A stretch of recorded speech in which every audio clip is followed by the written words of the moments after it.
discussed about the changes of motion, many objects around us. So, and also discussed about the velocity and acceleration and uniform motion and non-uniform motion.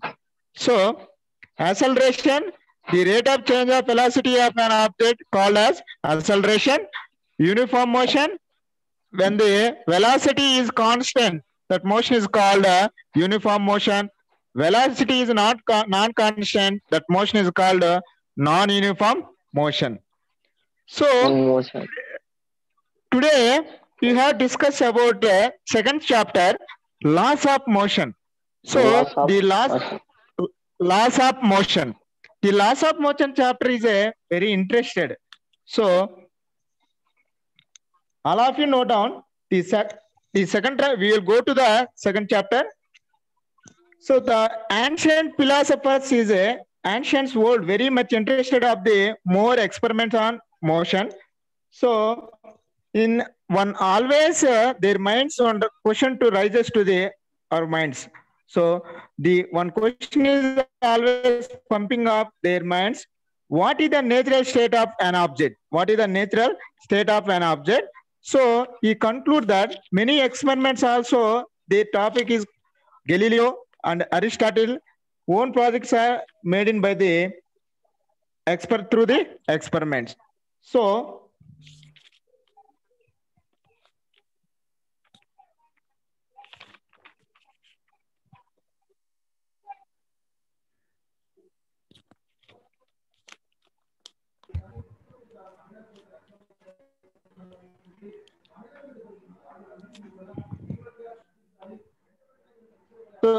now we are going to the second chapter, laws of motion. So the philosophers and ancients world very much interested of the study of motion. One question is always pumping their minds. So that question is, what is the natural state of an object? So our common view is tell us that every moving an object come to the final rest position. So for example, what happens? You stopping pedaling your bicycle. What happens? You stopping pedaling of your bicycle. It is a slow down, gradually finally come to the rest position. So they the main examples of daily life. So మన daily life లో cycle దొక్కేటప్పుడు pedal పైన మన call remove చేసినట్లయితే after some time finally rest position cycle is moving not rest position. So then the example of rest position. So and also Aristotle and Galileo. So through the mindset of the what is the natural state of phenomena, what is the natural state of an object phenomena, so remains same motion along the no external force applied to the on it. So you will be through the Galileo was a experiment through the incline, take experiments on inclined planes without the smooth surfaces and smoother than the surfaces. Experiment, for example, Galileo up to the ingenious through the experiments. He did the experiment inclined planes. So all of you see the figure number 1A and 1B. Shown in figure 1A, observe the when marble rolls down the picks up speed due to the force of gravity of the earth. So first example lo manaki ikkada ball anedi moving anedi chana speed ga unnadi because of due to the earth gravity. And second case, the balls when the object is inclined plane, its speed is decreases because of the ball moves up the direction of upward direction. Then will be speed is a decreases. So third case, motion of plane surface. So the ball will be after some time, motion will be rest position. Motion will be then object come to the rest position. So by these experiments, Galileo and Aristotle conclusion that contrast believe the natural state of an object come to the rest position. So and another example will be the Galileo experiment.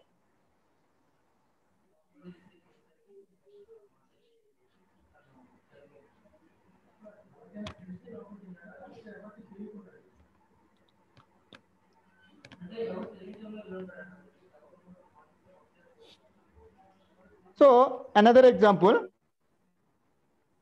So 2A, 2B, first one, motion along the inclined plane with the different slopes.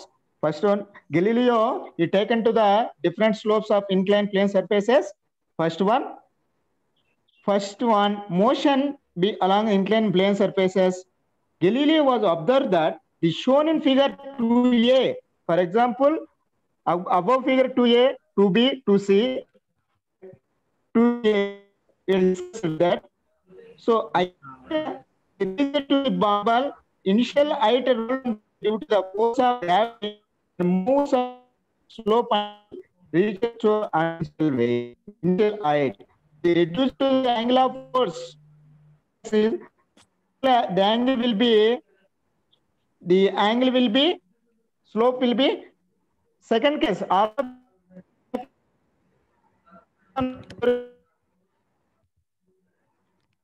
Slope అనేది greater than గా ఉంది. Second figure లో మనం observe చేసినట్లయితే deviation అనేది finally లో మనం observe చేసినట్లయితే స్లోప్ అంటే రోల్ డౌన్ చేయడం. సో ఈ 3 ఫిగర్స్ ని అబ్జర్వ్ చేసిన తర్వాత ఇక్కడ ఫస్ట్ కేసు మనం ఇక్కడ బాల్ రోల్ డౌన్ చేసినప్పుడు some of the initial height is reached to the ball. Second case, same height will be reached to the ball, but when ground is a same height, but it is a go further the distance. That means so the distance traveled by the greater. So first case ki second case ki observe chesinaithaithe the distance will be greater than first case. So third case, the distance will be greater than the first and second case will be greater than in third case. So Galileo was conclude that is a constant every natural state of an object come to the finally rest position by the Galileo experiment. So who was Galileo? So మీకు అందరికీ Galileo ఎవరో తెలిసింటారు. మీకు అక్కడ Galileo చూడండి అనంతా.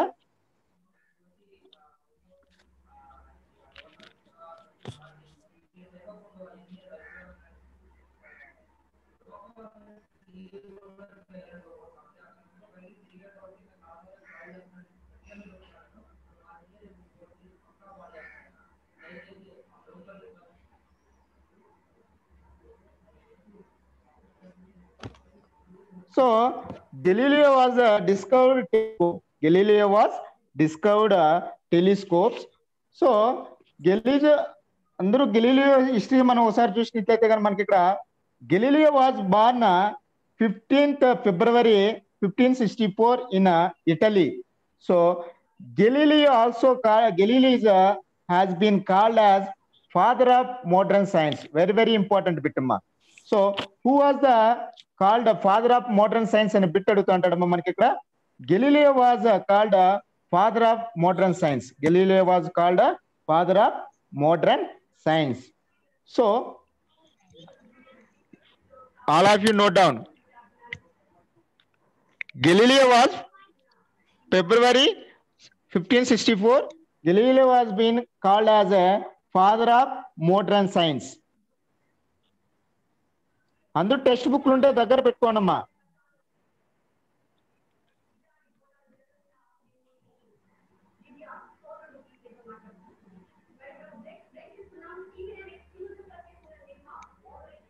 So Galileo was born 15th February 1564, Pisa, Italy. Galileo has been called as father of modern science. Father of modern science. In 1589, his says by the of falling objects. What the meaning of falling objects? పైనుంచి రాలుతున్నటువంటి objects మా things, ఆ objects గురించి కూడా మనకి అక్కడ Galileo found చేయడం జరిగిందమ్మా. So and also slow down rate of the discrete. So ఇంచేపు మనకి ఇక్కడ ఇన్క్లైన్ ప్లేన్ సర్ఫేసెస్ పైన బాల్ ఏ విధంగా రోల్ డౌన్ అవుతుందో కూడా మనకి ఇక్కడ గెలీలియో ఎక్స్పెరిమెంట్స్ మనం అక్కడ చూసామా. ఈ ఎన్క్లైన్ సర్ఫేసెస్ పైన కూడా మనకు అక్కడ గెలీలియో ఎక్స్పెరిమెంట్స్ అనేటివి చేయడం జరిగిందమ్మా. So Galileo was a remarkable craftsmen. Galileo was a remarkable craftsmen and he developed series of telescope. Very very important పెట్టమ్మా. So Galileo was a developed telescope. So and also simple pendulum clock. So and also discovered the pendulum clock. So ఈ రెండు బిట్లు అనేది చాలా important అమ్మా. Who was the invention by the telescopes అని చెప్పనేసి అడుగుతా అంటాడమ్మా Galileo. Father of modern science ఎవరని అడుగుతా అంటాడు Galileo. So next who was the invention by the pendulum clock? So Galileo. So around the telescope much better than the other telescopes available during those days. So మునుపటి రోజుల కన్నా కూడా మనకి అక్కడ ఈయన దాని గురించి మనకి ఇక్కడ డెవలప్ చేయడం జరిగిన టెలిస్కోప్స్ అయితే బెటర్ దెన్ గా మనకి అక్కడ టెలిస్కోప్స్ ని అంతా కూడా డెవలప్ చేశాడమ్మా. Around 1640 designed first pendulum clock. 1640లో ఫస్ట్ పెండులం క్లాక్ ను ఈయన డిజైన్ చేయడం జరిగిందమ్మా. He's a starry messenger of his astronomical discoveries. Galileo climbed a mountain of the moon, Milky Way made of tiny stars, 4 small bodies obtaining the Jupiter. So ఈయనకి space పైన కానీ మనకు అక్కడ ఉండేటువంటి స్టార్స్ అయితేనేమి స్పేస్ గురించి కూడా బాగా క్యూరియాసిటీ ఎక్కువ. దానివల్ల మనకి ఇక్కడ ఆ టెనీ స్టార్స్ అయితేమి అక్కడ ఉన్నటువంటి ఆర్బిట్స్, జూపిటర్స్, ఈ ప్లానెట్స్ గురించి అంతా కూడా ఆయన డిస్కవరీ చేయడం అనేది జరిగిందమ్మా. సో వీటి గురించి అంత రీసెర్చ్ చేసి వాటి గురించి మనకు అక్కడ బుక్స్ కూడా రాయడం అనేది జరిగింది. ఏంటి ఆ బుక్స్ అంటే discourse of floating bodies and letters of the sun spots and disclosed is observation sun spots. So మనకి ఇక్కడ ఈ సన్ స్పాట్స్ గురించి అయితేనేమి, యురేనియస్, మనకి అక్కడ లెటర్స్, మనకు బాడీ ఫ్లోటింగ్ బాడీస్ గురించి అయితేనేమి, ఇవంతా కూడా మనకి అక్కడ గెలీలియో డిస్కషన్ చేయడం అనేది జరిగిందమ్మా. సో ఇక్కడ first case second case Galileo గురించి మనకి ఇక్కడ చూసినట్టయితే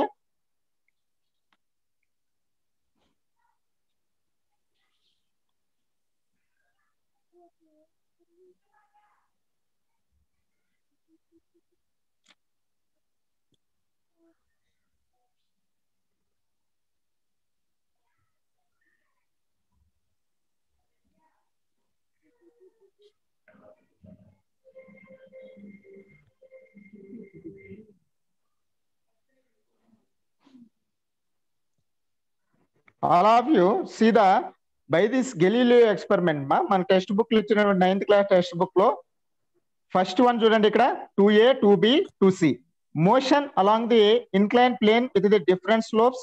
C motion from to the incline surface of plane surface. So plane surfaces పైన డిఫరెంట్ ఇన్క్లైన్ సర్ఫేసెస్ పైన మనకు ఒక గెలీలియో ఎక్స్పెరిమెంట్స్ అనేది చేయడం జరిగిందమ్మా. సో ఫస్ట్ ఎక్స్పెరిమెంట్ చూడండి 2A లో అబ్జర్వ్ చేసినట్టయితే గన సమ్ ఆఫ్ హైట్ నుంచి ఇనిషియల్ హైట్ నుంచి బాల్ రోల్ డౌన్ చేసినప్పుడు సమ్ ఆఫ్ హైట్ ని రీచ్ కావడం జరిగింది. సెకండ్ దాంట్లో యాంగిల్ ఆఫ్ డివియేషన్ మనకు అక్కడ యాంగిల్ ఆఫ్ స్లోప్ ని డిక్రీజ్ చేశాడమ్మా. యాంగిల్ ఆఫ్ స్లోప్ ని డిక్రీజ్ చేసినప్పుడు తర్వాత ఇనిషియల్ హైట్ నుంచి డ్రాప్ చేసినప్పుడు అది సేమ్ ఇనిషియల్ హైట్ ని రీచ్ కావడం అనేది జరిగిందమ్మా. సో ఇక్కడ డిఫరెన్స్ ఏంటంటే ఫస్ట్ ఫిగర్ కి రెండు ఫిగర్ కి అబ్జర్వ్ చేసినట్టయితే ఇక్కడ ట్రావెల్ డిస్టెన్స్ అనేది ఇంక్రీజ్ అయిందమ్మా. So second case second figure లో the travel distance will be the increases of first case. So first case కి సెకండ్ కేస్ కి ట్రావెల్ డిస్టెన్స్ అనేది ఇంక్రీజ్ అయ్యడం జరిగిందమ్మా. ఫైనలీ 2C లో అబ్జర్వ్ చేసినట్టయితే మనకి ఇక్కడ 2C చూడండి. Then the question raises to their minds. So the greater than distance will be the travel by the first case and second case. So first case కన్నా second case కన్నా మనకు అక్కడ third case లో మనకి అక్కడ distance అనేది ఎక్కువ travel చేయడం అనేది జరిగిందమ్మా. సో బికాజ్ ఏంటంటే మనకి ఇక్కడ వాళ్ళ అబ్జర్వేషన్స్ లో ఈ 3 అబ్జర్వేషన్స్ బేస్ చేసుకొని then the question raises to the mind how far must we be move to the reach same height to the slope to given. So since the slope of no is given to the figure number 2C obviously should be the move for the along with the level of surface at constant velocity. So ఈ 3 cases లో కూడా constant వెలాసిటీతో observe చేయడం జరిగిందమ్మా. So but travel చేసినటువంటి distances మాత్రం separate గా ఉండవు. First దాంట్లో మనకు sum of reaches to the sum of initial height, second case లో the distance travel by the greater than by the first case, and finally third case will be the 1 or 2 case more than the greater than distance will be covered by first case. And so the initial state of object, it's free, no external force influence uniform motion. So already మనకి ఇక్కడ uniform and motion గురించి discuss చేయడం జరిగిందమ్మా. So when velocity is constant, when the velocity is a constant, that motion is called uniform motion. So మనకి ఇక్కడ ఈ 3 cases లో కూడా మనం ఎటువంటి నో ఎక్స్టర్నల్ ఫోర్స్ అనేది అప్లై చేయలేదమ్మా. సో అలా ఎక్స్టర్నల్ ఫోర్స్ అనేది అప్లై చేయలేదు కాబట్టి మనకు అక్కడ యూనిఫామ్ మోషన్ ఎగ్జాంపుల్ గా మనకు అక్కడ చెప్పుకోవచ్చుమా. So the external force required to stop moving an object from this experiment uniform motion and less force act on that. So ఈ 3 కేసుల్లో మనకు బాల్ ని స్టాప్ చేయాలన్నా, సపోజ్ ఇప్పుడు అందరూ కూడా వాలీబాల్ ఆడుతుంటారు, వాలీబాల్ కానీ ఫుట్బాల్ కానీ ఆడుతూ ఉంటారు. మనం ఇక్కడ ఫుట్బాల్ ని మనం ఇక్కడ హిట్ చేసినప్పుడు అది ఫాస్ట్ గా వెళ్తా ఉంటదమ్మా. మనము దాన్ని స్టాప్ చేయనంత వరకు అది ఏమవుతుంటది, కంటిన్యూస్ గా వెళ్ళి సమ్ టైం తర్వాత ఏమవుతుందంటే రెస్ట్ పొజిషన్ లేక వస్తుంటది అనమాట. సో అలా some time the natural state of object come to the finally rest position will be this some time. So some time తర్వాత మనకు అక్కడ ఫైనల్ గా రెస్ట్ పొజిషన్ లేకే వస్తూ ఉంటదమ్మా. సో ఈ 2 బేసెస్ మనకి అక్కడ అరిస్టాటిల్ ఏం చెప్పాడంటే, మనకి ఇక్కడ Aristotle will discuss the natural state of phenomena, the natural state of an object come to the finally rest position. So Galileo concludes that, so inclined plane surfaces పైన కూడా మనకి ఇక్కడ the slope పైన మనం బాల్ రోల్ చేసినప్పుడు దాని speed అనేది increase అవుతుంది, but after some time will be దాని object come to the rest position. So ఈ రెండింటి కూడా వీళ్ళు ఫైనల్ గా చేయడం జరిగిందమ్మా. 2 కూడా ఫైనల్ గా రెస్ట్ పొజిషన్ లోకి వస్తాయని డిస్కస్ చేశారమ్మా. So Galileo imagine that ball were is the no friction but they learn in the 8th class. So మనకు ఆల్రెడీ ప్రీవియస్ క్లాసెస్ లో మనం ఇక్కడ ఫ్రిక్షన్ గురించి anything not possible in the compulsory depends upon the friction. For example, so important roles of in our daily life friction we should be we able to the walk on the ground, we able to the walk on the ground.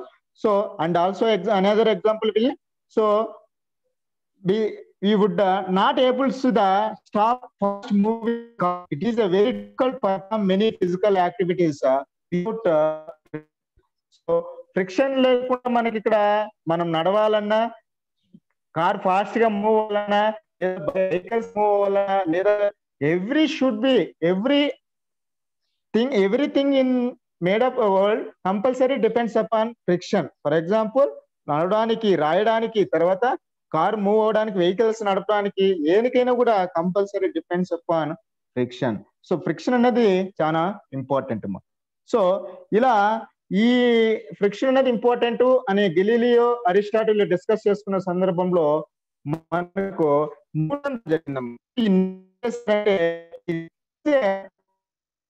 many physical quantities written of ideas similarly developed by the Aristotle and Galileo. So Aristotle, Galileo వీళ్ళంతా కూడా మనకి ఇక్కడ Aristotle ఏం చెప్పారు, every object natural state of an object come to the rest position అని చెప్పి Aristotle చెప్పాడు. The Galileo was inclined surfaces will be the come to the rest position, the speed will be increases sometime and finally comes to the rest position. So and the Newton proposed that 3 fundamental laws of concept, so relation between the force and motion, force. So ఈ Newton ఏం చేశాడంటే force గురించి, motion గురించి యొక్క relation మనకి ఇక్కడ 3 fundamentals loss లో explain చేయడం జరిగిందమ్మా. ఇదే మన చాప్టర్ యొక్క ముఖ్య ఉద్దేశం. సో ఆ 3 లాస్ నే మనం ఏమంటామంటే న్యూటన్స్ లాస్ ఆఫ్ మోషన్ అంటామా. ఏమంటామంటే న్యూటన్స్ లాస్ మోషన్.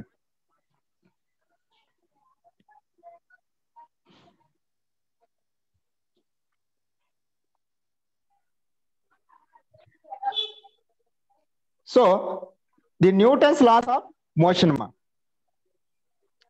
ఈ 3 లాస్ నే మనం ఏమంటామంటే Newton's laws of motion. All of you note down మా. వెరీ వెరీ ఇంపార్టెంట్ అమ్మా. ఈ 3 laws బేస్ చేసుకుని మనకు చాప్టర్ మొత్తం అంతా కూడా డిస్కస్ చేస్తామా. Newton laws of motion. So how many laws Newton's proposed that అంటే 3 laws న్యూటన్స్ ప్రపోజ్డ్ మా. So we are going to the first law of Newton motion. So Newton's first law of motion.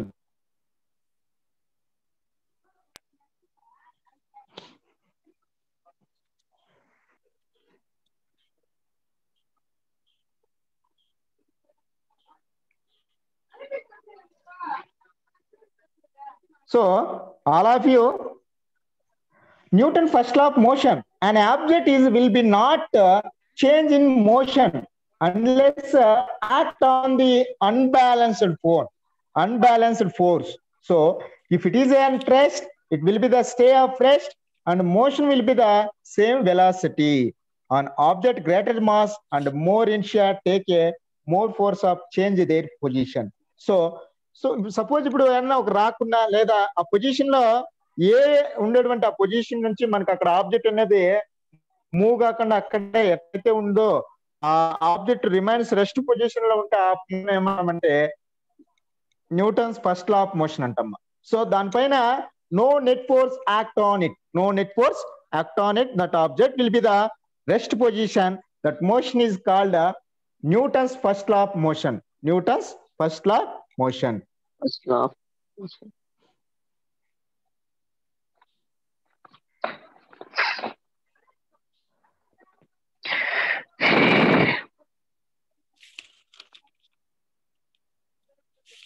So all of you see Newton's first law of motion.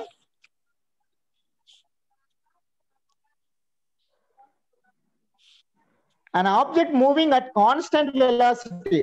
An object moving at constant velocity keeps moving at the velocity unless no net force act on it. So an object moving at constant velocity. So for example, car or bicycle, anything will be moving with the constant velocity. No net force act on it. దానిపైన మన net force apply చేయనంత వరకు same position లో ఉన్న constant వెలాసిటీతో move అవుతా ఉన్న అలాంటి motion మనం ఏమంటామంటే Newton's first law of motion. So if an object is a rest, will be the stay or rest unless net force act on it. So అక్కడ ఉన్నటువంటి 3 ఈక్వేషన్స్ 3 సెంటెన్సెస్ కూడా Newton's first law of motion కి definitions మా. So an object moving at constant velocity keeps moving at the velocity unless net force act on it. First one, Anana Raichama, an object at rest will be the stay at rest unless net force act on it. Anana Raichu, Newton first law of definition ma. If an object motion will be the stay in motion unless no net force act on it. So ఈ 3 definitions కూడా ఒకటేమ్మా. Newton's first law of motion కి definitions అమ్మా ఇవి. All of you అందరూ కూడా note down చేసుకోండి అమ్మా. లేదు సింపుల్ గా మన డెఫినేషన్ రాసుకోవాలన్నట్లు మనం చూసినట్టయితే all of you note down Newton first law of motion ki definition ma. Every object, all of you note down nana, every object will be remains rest or uniform motion unless to change its state by the action of net force on it. Net force act on it. Sir, mali repeat చేయండి sir. Every object, all of you note down Anna, every object will be remains rest or uniform motion.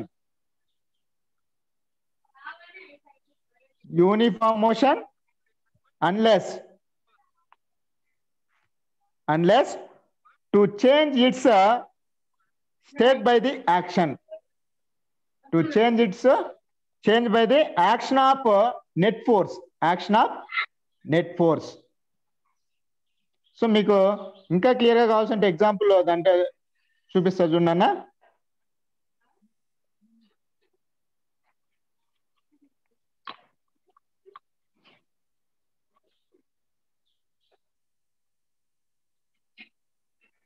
So ఇక్కడ ఉన్న చూడమ్మా, Newton first law of motion definition ఉన్నది చూడండి ఇక్కడ. Every body remains in state of rest or uniform motion unless act upon the net external force.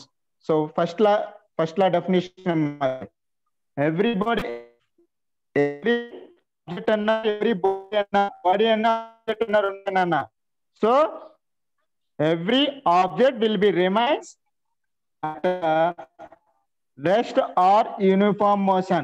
So rest position లో అయినా ఉండొచ్చు, uniform motion లో అంట. Uniform motion means constant velocity మా.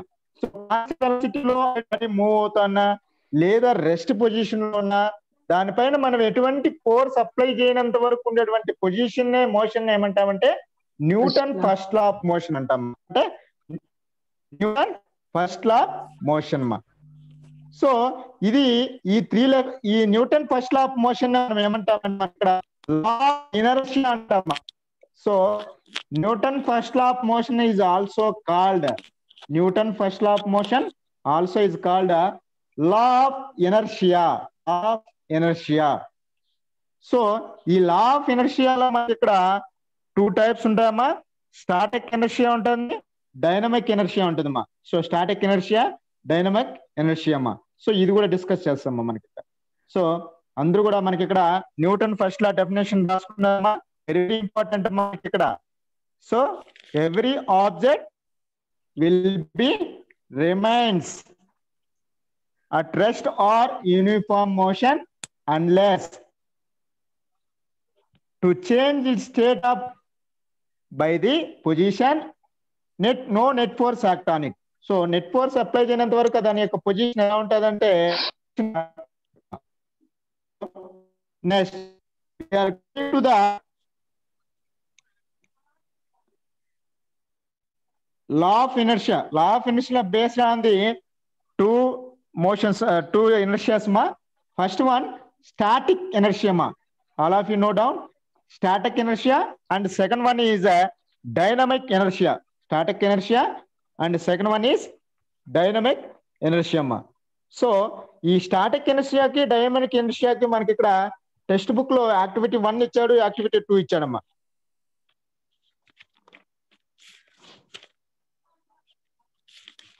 అందరు న్యూటన్ ఫస్ట్ లా డెఫినేషన్ రాసుకున్నారమ్మా? రాసుకున్నాం sir.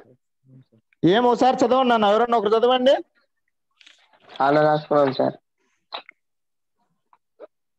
ఎవరన్నా ఒకరు చెప్పండి నాన్న. Newton first law of motion. Inertia, an object will not change its motion unless acted on by an unbalanced force. ఇంకా ఉంది sir. Newton's first law explains what happens to an object when no net force acts on it. If an object is in motion, it will stay in motion unless a net force acts on it. Every object will remain at rest or in a state of motion unless compelled to change its state action of a net force, sir. Very good, Nana. So మనకి ఇక్కడ Newton first law of motion definition కూడా నేను underline చేశాను చూడండి. అక్కడ అందరూ రాసుకోకనంటే ఒకసారి మళ్ళీ రాసుకోండి మా. వెరీ ఇంపార్టెంట్ అమ్మా. ఈ న్యూటన్ 3 లాస్ అనేవి చాలా ఇంపార్టెంట్. ఇక్కడ ఎవ్రీ ఆబ్జెక్ట్ నేను అండర్లైన్ చేశాను చూడండి. అక్కడ Newton first law of motion కింద అండర్లైన్ చేశాను చూడండి. అక్కడ ఎవ్రీ ఈ డెఫినేషన్ రాసుకోండి ఆయన, చాలా very important. Every object will be remains rest or uniform motion unless compelled to the change its state by the action of net force. Change its action of net force. So దాన్ని simple గా చెప్పాలంటే కింద ఇచ్చారు చూడండి. Newton's first law of motion explain that what happens an object when it is no net force act on it. So మనకు అక్కడ net force act చేయనంత వరకు ఉండేటువంటి పొజిషన్ మనం ఏమంటామంటే Newton's first law of motion అంటామా. ఏమంటామంటే Newton's first law motion.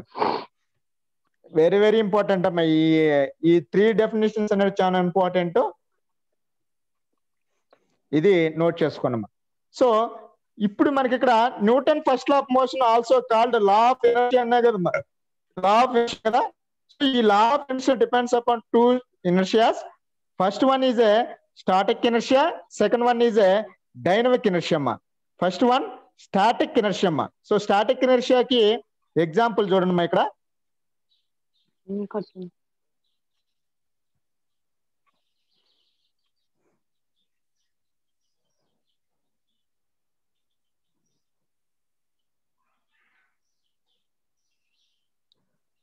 So first all of you see దమ్మా. Activity 1, observe the motion of pen cap kept on to the thick paper ring అని చెప్పన్నాడు చూడమ్మా. So ఇక్కడ చూడండి activity 1 ఇది మనకి ఇక్కడ. మీరు ఇంట్లో కూడా మీరు ఇక్కడ ఈ లెసన్ అయిపోయిన తర్వాత కూడా 3 బాటిల్స్ తీసుకోనమ్మా. 3 బాటిల్స్ తీసుకొని మనకి ఇక్కడ పేపర్ రింగ్స్ అనేటివి తయారు చేసుకోండి. అలా పేపర్ రింగ్స్ తయారు చేసుకున్న తర్వాత పైన పెన్ క్యాప్ అలా పెట్టినట్లయితే మనం సడన్ గా మనకి ఇక్కడ ఆ పేపర్ రింగ్ ని కానీ రిమూవ్ చేసినట్లయితే ఆ క్యాప్ అనేది ఏమవుతుందంటే బాటిల్లోకి మనకి అక్కడ డ్రాప్ అవుతుందమ్మా. So because of a static inertia, దాని యొక్క పొజిషన్ బట్టి దానికి ఎనర్షియా రావడానికి మనకి అక్కడ ఎనర్జీ రావడానికి మనకి ఏమంటామంటే ఆ స్టాటిక్ ఇనర్షియా కూడా మనకి అక్కడ డిస్కస్ చేసుకుంటామా. మనకి ఇక్కడ అందరూ కూడా ఆ యాక్టివిటీ చూడమ్మా ఇక్కడ. Make a circular strip of the from thick paper, balanced hoop of the center of mouth in bottle. Now balance pen cap on the paper hoop. So మనకి అక్కడ 3 పేపర్ హూప్స్ తీసుకోమన్నాడు. ఆ బాటిల్ పైన మనకి అక్కడ balance అయ్యే విధంగా మనకి అక్కడ అరేంజ్ చేయమన్నాడు అమ్మా. Finally pull the paper hoops with the your finger fast you can sell. So టక్కని ఏం చేయాలంటే ఆ పేపర్ హూప్స్ ని రిమూవ్ చేసేయాలమ్మా. అక్కడ చూడండి ఇక్కడ ఫస్ట్ కేసులో బ్యాలెన్స్డ్ గా ఉండేదాన్ని మనకి అక్కడ ఏం చేశాడంటే బ్యాలెన్స్ చేశాడు. సెకండ్ కేసులో రిమూవ్ చేస్తున్నాడు. థర్డ్ కేసులో మనం అబ్జర్వ్ చేసినట్టయితే మనకి అక్కడ ఆ పేపర్ పెన్ అనేది ఎక్కడైందమ్మా? పెన్ క్యాప్ ఎక్కడ? Bottom of. Very good. So మనకి అక్కడ బాటమ్ ఆఫ్ ది బాటిల్ లో మనకి అక్కడ పడిపోయిందమ్మా. సో అది ఎగ్జాంపుల్ అమ్మా. సో అనదర్ ఎగ్జాంపుల్ మనకి ఇక్కడ డైలీ లైఫ్ లో మనం అబ్జర్వ్ చేస్తాంటమ్మా. అందరూ క్యారమ్ బోర్డ్ ఆడతారు కదా మీరు? ఆడతాం సార్. ఆడతారు. సో మనకి ఇక్కడ స్ట్రైకర్ లో మనకు ఇక్కడ అన్ని మనం ఏం చేస్తామంటే మనకి అక్కడ బ్లాక్ కాయిన్స్, ఎల్లో కాయిన్స్ అంతా కూడా మనం అక్కడ అంతటి నిలబెట్టేస్తామా. సో నిలబెట్టేసిన తర్వాత మనకి అక్కడ స్ట్రైకర్ తీసుకొని బాటమ్ లో కాయిన్ మనం ఇక్కడ హిట్ చేసినట్లయితే బాటమ్ కాయిన్ రిమూవ్ అవుతుందా, పైన అన్ని కాయిన్స్ రిమూవ్ అవుతాయమ్మా? అన్ని కాయిన్స్ రిమూవ్ అవుతాయి సార్. ఫస్ట్ బాటమ్ ఫస్ట్ అన్ని బాగా నిలబెట్టేసినమ్మా. స్ట్రైట్ గా రెండింటిని కాయిన్స్ నిలబెట్టేస్తే కింద బాటం కాయనే వెళ్ళి మనకి అక్కడ హోల్లో పడతా ఉంటుంది చూడండి మా ఇక్కడ.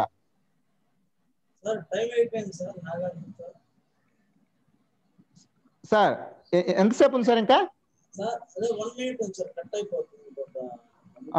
ఓకే నైనా.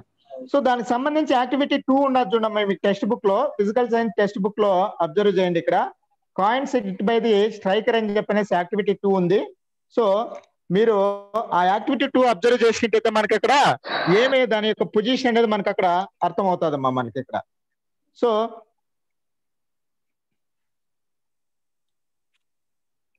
దానికి సంబంధించి ఫిగర్ కూడా మనకి ఇక్కడ ఉన్నది చూడమ్మా మనకి ఇక్కడ.